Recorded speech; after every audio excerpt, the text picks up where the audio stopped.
In the courtroom, Kevin notices something disturbing that no one else seems to catch. As the young girl breaks down while describing the abuse, the defendant, her own teacher, is quietly hiding his hands under the table, almost as if he's reliving what happened. With years of experience behind him, Kevin instantly knows the truth. The girl is not lying. Every word she says is real, and the man he's been defending is not innocent at all, but completely corrupt. Kevin asks for a recess and heads straight to the bathroom, overwhelmed with anger. He finds himself stuck in an impossible position. If he continues the defense, he betrays his own conscience. But if he walks away, he risks losing his perfect record and possibly his entire career. He stands there torn between doing what is right and protecting everything he has built. That is when a reporter friend walks in. He has been watching the trial and starts mocking Kevin, suggesting he is hiding because he knows he is about to lose. He goes even further, predicting that Kevin's winning streak will end here and that he will become a joke in the legal world. Those words hit harder than they should. Slowly, Kevin's pride takes over. His sense of right and wrong begins to fade, replaced by something colder. A faint smile appears, and in that moment, his decision is made. Back in court, Kevin shifts his strategy completely. He starts building a case against the girl, portraying her as a troubled student who acts out and disrespects authority. He claims her behavior led to disciplinary actions, setting the stage for what comes next. Then he goes on the offensive. He argues that the entire accusation is fabricated, driven by revenge. You wrote this in Mr. Getty's class. It's a joke. He's a huge hog beast. His delivery is sharp, relentless, and calculated. The girl and her lawyer are left with no way to respond. You're writing here about Mr. Getty's, aren't you? It was meant to be a joke. A man's career, his reputation, his life is on the line. This is not a joke. With nothing but his words and a willingness to bend the truth, Kevin manages to turn the victim into the one being questioned. So you made up a story, a special story, a story about a math teacher who was tough on you, who kept you after class, a huge hog beast you didn't like. That's what really happened, isn't it? No, I didn't want to be the only one. The outcome is exactly what you would expect. The jury declares the girl a liar, and the teacher walks free. Kevin's winning streak remains intact. But in securing that victory, he sets something much darker into motion. This is the devil's advocate. Later, at a celebration party organized by his wife Mary, Kevin is approached by a stranger. The man introduces himself and hands over an elegant business card. It turns out a powerful law firm has been watching Kevin closely, impressed by his performance in court. They want him to join them, offering a much bigger opportunity. At first, Kevin thinks it is a joke. But then the man reveals a check with an amount so massive that any hesitation disappears. In that moment, Kevin accepts, stepping into a world that will change everything. The very next morning, Kevin is taken to the firm's headquarters in New York. The place is massive, right in the heart of Manhattan, and it instantly makes one thing clear: this firm operates at the highest level. Everything about it reflects power and influence. As Kevin walks through the office, he briefly crosses paths with a woman dressed in red. She is striking enough to completely catch his attention, but the moment is cut short when she shuts the blinds in front of him, snapping him back to focus. Not long after, Kevin meets the man behind it all, John Milton, a legendary figure with a commanding presence. Milton does not waste time. After a short introduction, he takes Kevin up to the rooftop terrace. Up there, Kevin is faced with something unexpected. A massive pool sits right at the edge, connected by a narrow path with no barriers at all. It is unsettling just to look at, but Milton stands there calmly, completely unfazed. To him, it is a simple test. Pressure creates focus, and focus leads to success. Kevin listens, but deep down, his motivation is much simpler. He wants the money and everything that comes with it. Milton quickly rewards him. Kevin is given a luxury apartment overlooking Central Park, completely free. It is reserved for top performers, and the higher your status, the higher you live. Milton himself stays at the very top. When Kevin and Mary step inside, they are left speechless. The space is open, elegant, and flawless in every detail. It feels like something out of reach, something they never expected to have. Even their neighbors point out how rare it is for someone new to get a place like this. It makes it clear just how much Milton values Kevin. For Mary, it all feels unreal. She sees her husband's success in a way she never imagined, and for a moment, it feels like they are living inside a dream.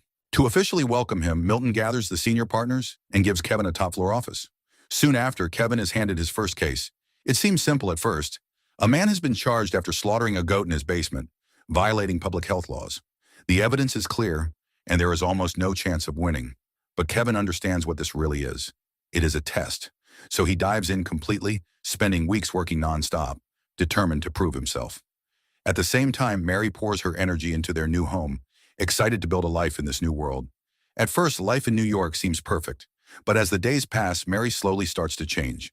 With Kevin constantly buried in work, she spends most of her time alone in the apartment, drifting through empty days without any real purpose.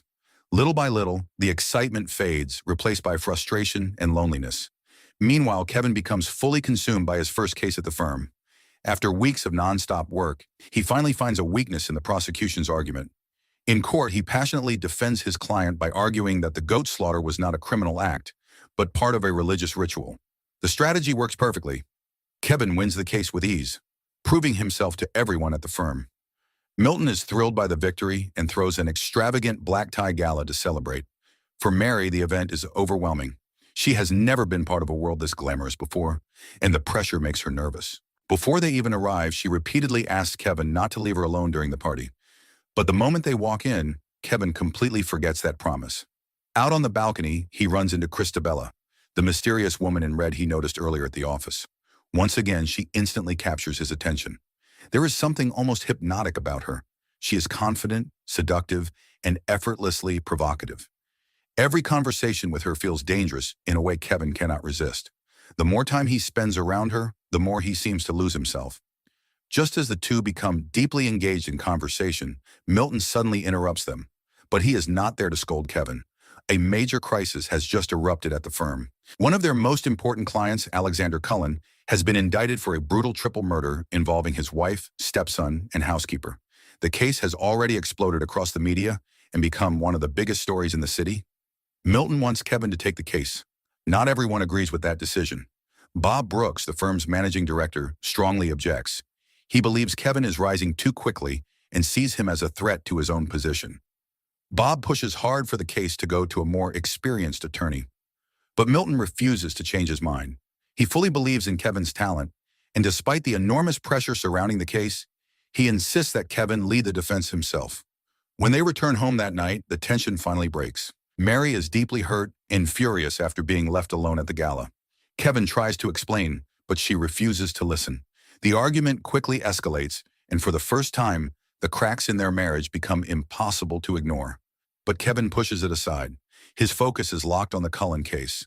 Winning it would change everything. It would make him one of the most powerful lawyers in New York. And while he throws himself completely into work, something far more disturbing begins to happen to Mary. One day, while out shopping with a neighbor, everything suddenly turns into a nightmare. In a single moment, she sees the woman's face transform into something terrifying, something inhuman.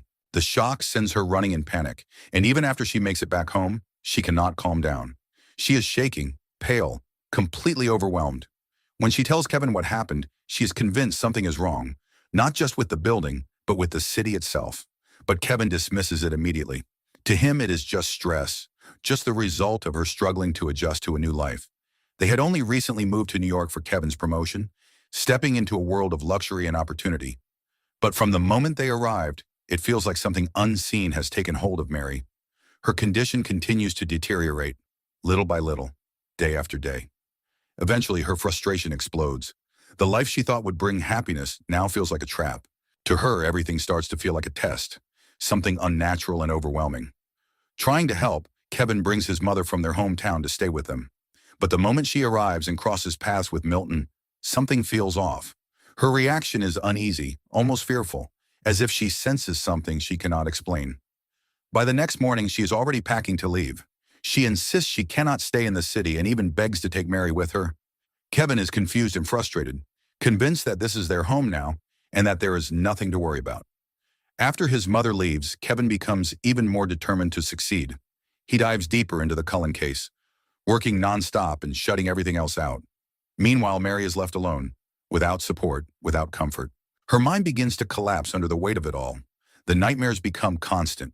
Strange sounds fill her days and nights, things no one else can hear. It shows in her eyes, empty, distant, barely holding on. She is slipping further and further, right to the edge of a complete breakdown. When Milton learns about Mary's condition, He surprisingly tells Kevin to step away from the case and focus on his wife instead.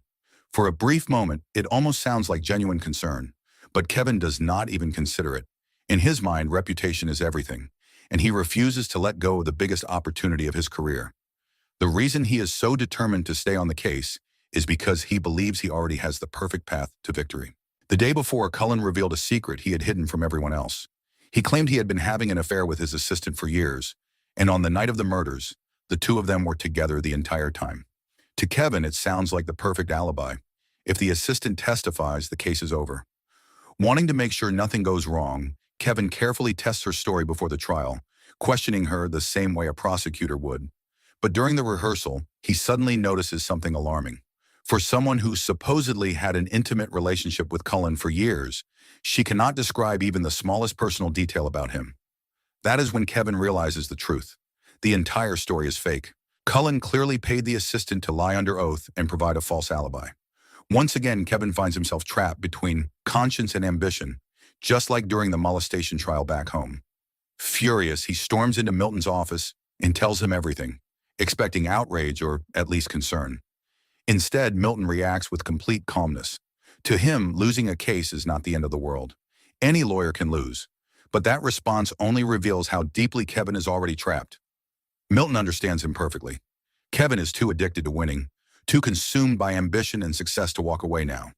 At this point, the fame, the money, and the power are right in front of him, and he cannot let them go. The moment Kevin agrees to put the assistant on the stand and allow the lie to continue, the outcome is sealed. Cullen is declared innocent and walks free in open court. But the second the trial ends, Kevin receives a shocking call about Mary. He rushes to a church and finds her sitting there in complete shock, wrapped in nothing but a bedsheet. She is trembling, barely able to hold herself together. Through tears, she tells Kevin that Milton came to their apartment earlier that day and assaulted her. Kevin immediately rejects the idea. He knows Milton had been beside him in court the entire afternoon without leaving once. To him, it sounds impossible. Convinced that Mary has completely lost touch with reality, Kevin has her admitted to a psychiatric hospital. But even in her broken state, Mary believes she understands the truth behind everything happening to them. She becomes convinced that all of this is connected to the dirty money and the terrible people Kevin keeps defending. In her eyes, they built their success by protecting guilty men and helping evil people escape justice. And before Kevin can even process any of it, things only become stranger. After winning the Cullen case, he is officially promoted to partner at the firm. Not long after becoming a partner, Kevin is pulled aside by Bob, the firm's managing director. In private, Bob makes it clear he feels threatened. He warns that if Milton ever tries to replace him with Kevin, he will expose every dark secret the firm is hiding. But that warning never goes anywhere. The very next day, Bob is found dead, killed in what is reported as a random street attack. On the surface, it looks like a robbery gone wrong, but something about it is deeply unsettling, something that cannot be explained. Around the same time, Kevin is on his way to visit Mary at the hospital when he is approached by a man from the Department of Justice. The investigator pulls him aside and reveals something shocking. According to him, Milton is not just a powerful lawyer. He is something far worse, a force that exists to serve evil itself. Every client the firm represents is tied to serious crimes, all hidden behind closed doors. At first, Kevin refuses to believe any of it, but then the investigator brings up the teacher from Kevin's past case. In that moment, everything clicks. Kevin realizes the weight of what he has done, the lives he has helped protect, and the damage he cannot undo. Before he can react, everything is cut short. Out of nowhere, a car crashes into the investigator, killing him instantly, right in front of Kevin's eyes. Shaken, Kevin heads back to the hospital, only to find his mother has returned. She is overwhelmed with guilt, believing she should have taken Mary away when she had the chance. But before they can even process what is happening, things take another dark turn. Inside her hospital room, Mary is completely terrified. She claims she has seen something horrifying again, something that pushes her past her breaking point. She locks herself inside, overwhelmed by fear and unable to trust anything around her. When Kevin reaches the door, he can see it in her eyes. She is no longer grounded in reality. She is hearing things, sensing things, completely consumed by whatever is happening to her. Then in a moment Kevin cannot stop, everything collapses. Losing Mary right in front of him shatters Kevin completely. The grief hits all at once, leaving him lost and unable to understand how it all spiraled this far. That is when his mother finally reveals the truth she has kept hidden for years. Decades earlier, in New York, she had a brief encounter with a man who seemed different, someone deeply connected to religion and knowledge. Not long after, she became pregnant with Kevin, and that man disappeared without a trace. Until now. She reveals that she recently saw him again and recognized him instantly. The truth is impossible to ignore. John Milton is Kevin's father. Hearing this, Kevin goes straight to confront him, and this time, Milton does not hide anything. He admits to everything that has happened, including what was done to Mary. The revelation pushes Kevin over the edge. Consumed by rage, he pulls out a gun and fires everything he has. But it changes nothing. Milton stands there untouched, completely unharmed, as if nothing can destroy him. In that moment, everything becomes clear to Kevin. Milton has been behind it all from the very beginning, pulling every string, guiding every step. All the chaos, all the suffering, it was never random. But instead of denying it, Milton stays calm. He makes it clear that none of this was forced. No matter who he is, he cannot control human free will. Every decision Kevin made was his own. Choosing his career over his wife, choosing to defend guilty men, choosing victory over what is right, all of it came from his own pride and ambition. Kevin starts to realize something even more disturbing. Milton had been warning him all along, giving him chances to walk away, even hinting that losing might have been the right path. But Kevin ignored every sign. Then Milton finally reveals his true intention. He has created countless descendants over time, but most of them turned out ordinary. Only two have shown real potential, Kevin and Christabella. Together, they are meant to create something far greater, a child who would reshape the balance of power itself. For a moment, Kevin moves forward, drawn toward the plan as if he is being pulled in. But deep down, he is still aware. He understands exactly what is happening, and just before it is too late, he makes his choice. Instead of following through, Kevin puts an end to everything in the only way he believes he can. The moment that decision is made, everything around him collapses. Milton's control breaks, and his rage erupts. The illusion shatters. Then suddenly, Kevin finds himself back where it all began. Standing in the bathroom, still wrestling with the same decision about the teacher case, as if none of it had ever happened. This time, things are different. Back in the courtroom, he looks at Mary, alive and well, and something inside him shifts. Without hesitation, he chooses to walk away from the case, no matter what it costs him. The room reacts instantly. Shock spreads everywhere as reporters rush in, trying to understand his decision. What looks like a loss could easily be turned into something else, a story of integrity, a chance to rebuild his reputation in a different way. For a moment, Kevin feels the pull again. The temptation is still there, just in a different form. He agrees to meet and talk it through the next day. But as he walks away, the truth reveals itself one last time. The reporter is not who he seems. The disguise fades and Milton stands there once again, watching, waiting. The game is not over. So the moral of the story is, if a rich dude offers you a fancy apartment, a huge check, and easy wins, maybe check if he's literally Satan before signing the contract.